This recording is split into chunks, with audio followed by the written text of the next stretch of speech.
4 years ago, I was sitting on the farthest bench away from the campfire at Camp Beckett, beside this girl whom I had just met.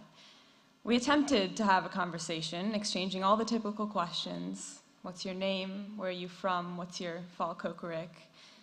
But the exchange died off quickly, as they all seemed to do.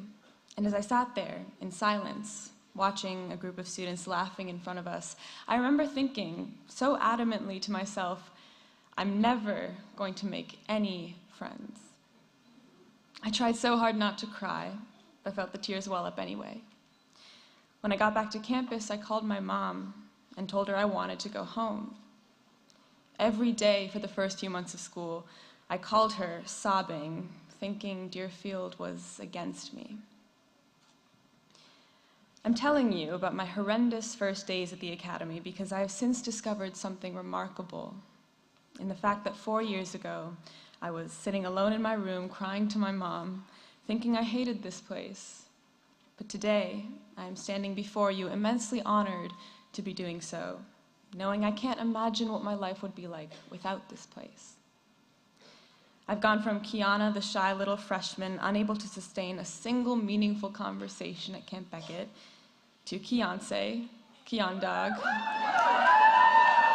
Kiana Rawji 18, speaking today to hundreds of people, and so grateful to be part of a community that inspires me every day.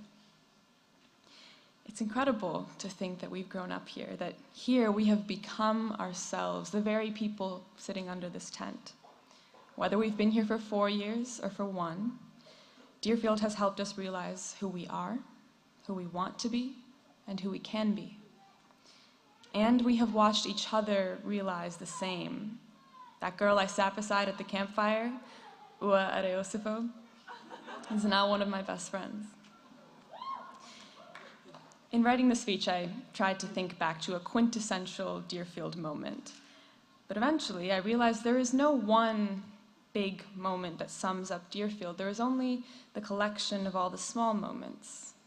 So in the past few weeks, instead of remembering, scouring my mind for the perfect moment, I've just been watching. As Roald Dahl, the famous writer of children's books, reminds us, watch with glittering eyes the whole world around you, because the greatest secrets are always hidden in the most unlikely places. Those who don't believe in magic will never find it. When I told my friends back home I was going to boarding school, they joked that I was going to Hogwarts. And when my parents tell people in Calgary, Alberta, that their daughter goes to boarding school, the first thing others say is, why? Or, what did she do? In their minds, if parents ship their child off to the States, either she's trouble or she's a wizard. But even though Deerfield is no Hogwarts, there is a sort of magic here. The magic of Deerfield lies in the little things, hides in the unlikely places. Magic swims in the dining hall during sit-down, brews in the laughs of hallmates at a feed, and lingers in the air after those classes that leave you speechless. It sways with the red and burnt orange leaves in autumn, shimmers in the fresh blanket of snow on a quiet winter night, and rides on a warm spring has finally come breeze at the river. That magic envelops us. It becomes the very oxygen we breathe, invisible after a while, until we realize how soon it will be gone. But where exactly does this magic come from? Is it inherent in this place we call Deerfield? To me, Deerfield is more than just a place. It's a practice.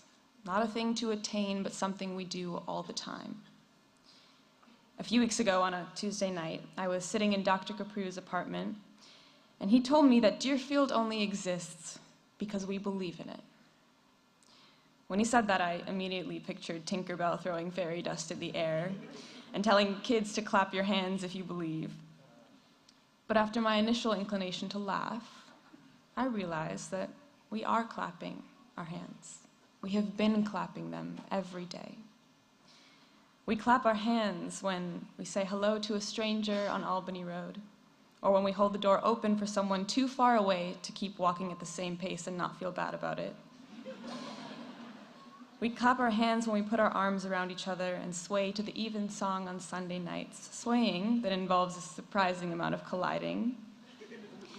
We clap our hands when we knock on someone's door just to check in, when we go to Extra Help just to talk to our favorite teachers about life, when we write an op-ed for The Scroll or show up to Greer chats and Caswell meetings about important issues on campus. We clap our hands when we laugh at Eric Kim's punny jokes, say good morning to Bruce at breakfast, or listen intently to Mr. Kelly's lectures, when we take out the trash during dorm cleanup, when we sing at a coffee house, even when we gather in the bathroom for brushy-washy.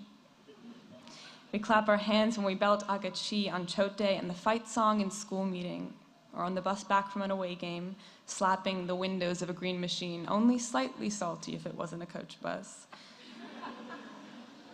And we keep clapping, even if our hands get tired sometimes, even if we take a break. If magic is what makes this place, that magic comes from each of us.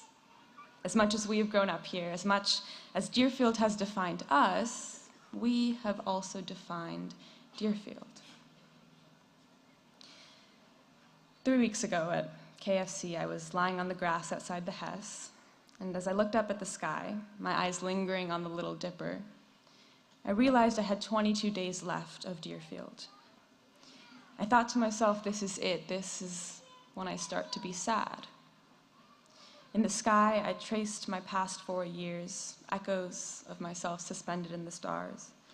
I laid there, entranced by the shining remnants of things that no longer existed. After all, the stars we see in the present are really snapshots of the past. I imagine that someday, in the future, looking back at Deerfield will be like looking up at the stars. Like stars, these days will twinkle gloriously in our hearts. They may sometimes feel light years away, and they might seem smaller from afar, even if they were enormous close up. Each time we come back to a moment from our Deerfield days, we might see something different, just as each time we look at the stars, our eyes make out different constellations. When we leave Deerfield, we will lose something, the ecstasy of being immersed in the magic of the little moments. But loss is the foundation of memory. The moment must pass before it can ever be remembered. It's hard to say which is better, enjoying a moment or enjoying the memory of it. But this isn't about comparison. This is a mere acknowledgement that though we are losing a good thing, we will also be gaining a good thing. In The Glass Castle, the first book I read for my freshman English class here, Jeanette Walls remembers a childhood moment with her father in this passage. Dad pointed to the top of the fire where the snapping yellow flames dissolved into an invisible, shimmery heat that made the desert beyond seem to waver like a mirage. Dad told us that zone was known in physics as the boundary between turbulence and order. It's a place where no rules apply, he said, or at least they haven't figured them out yet. To my classmates, right now, we are dancing on that very boundary, knowing that the future could tip either way, towards turbulence or towards order. It could and probably will seesaw back and forth, but we don't know which way it'll tip first, or when, or how. We're sitting on many boundaries in this moment, caught in the tension between moment and memory, loss and gain, between concluding one journey and commencing another, between an aching sort of sadness, that feeling that it's too soon, that we can't leave home just yet, and a stirring excitement, a sense that we're ready. And as we sit on these boundaries, everything beyond this moment does seem to waver like a mirage. The future seems unreal, as does the past. And right now, no rules apply, or at least we haven't figured them out yet. We have no idea what the world has in store for us. We can only imagine. But that uncertainty is precious. Uncertainty is what makes life worth living. It drives our eagerness, despite the forces that may push us back, to go forth into the mirage, that wavering image in our minds of what could be next, and find out what's really there, for better or for worse. And so we beat on. As Nick Carraway reflects in the final line of The Great Gatsby, boats against the current, borne back ceaselessly into the past. We will yearn to recreate parts of our past, but we will beat on in part because we have to, because the laws of time dictate that we go onward, and the laws of growing up demand that we get older. But we wouldn't be who we are. We wouldn't get anywhere without beating on. We wouldn't evolve or learn. And beating on while being borne back, I think, will mean moving forward without entirely leaving this place behind. Because although our even hour is done, and we will let other names be spoken, who we became here will not be lost, it will be built upon. Here, together, we did it big. And as we go our separate ways, I have faith that each of us will do it even bigger. Looking back to that night at KFC when I thought I had 22 days left of Deerfield, I realize, even now, that I was wrong. Even when we leave Deerfield the place, we will not be done with Deerfield the practice. Even after this morning, after you finish clapping for me and for all who cross this stage, we will clap on. We won't stop believing in Deerfield. And yet the question remains, why do we clap? Maybe we clap because we care about each other.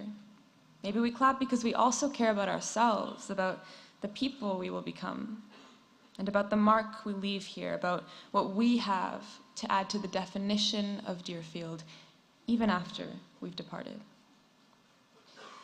Now, Deerfield is certainly no fairy tale or children's book, and this past year alone has proved that.